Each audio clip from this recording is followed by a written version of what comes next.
मानवर जब सीधा जवाब आया है, इसीलिए उस जवाब का पोस्टमार्टम करना जरूरी है कि 10,000 में माननीय मंत्री जी के घर जो नौकर होगा, जो कुत्ते की सैर कराने का काम करता होगा, वो भी 30,000 रुपए की सैलरी लेता है।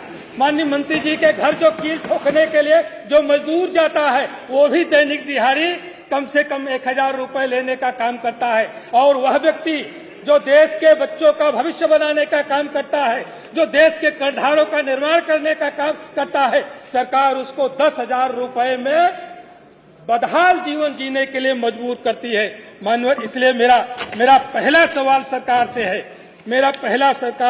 से है कि क्या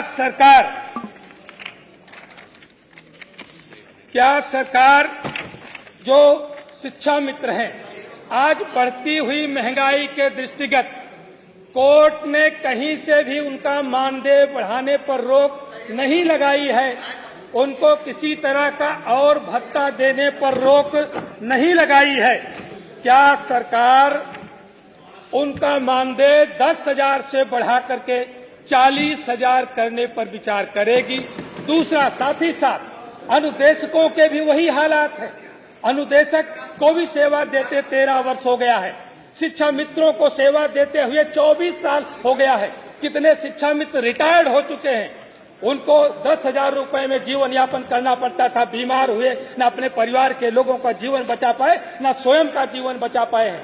क्या अनुदेशकों का जो मानदेय आपने 9,000 रखा है, उनका 9,000 मानदेय बढ़ा करके 30,000 करने पर विचार करेंगे? आपने अभी भारत सरकार का जो एक कुशल मजदूर के लिए न्यूनतम दैनिक मजदूरी 1,000 रुपए की है, वहीं पर प्राथमिक विद्यालयों में जो रसोइया का काम करते हैं, वो किसी कुशल मजदूर से कम नहीं है। वह एक स्वादिष्ट भोजन बनाने का काम करती है, गुणवत्तापरक भोजन बनाने का काम रसोइया करती है, जिसको कितने बच्चे खा करके पुष्ट होते हैं। क्या रसोइये का मानदेय बढ़ा करके 20,000 करने पर विचार करेगी? माननीय मंत्री जी से मैं इसका जवाब चाहूंगा।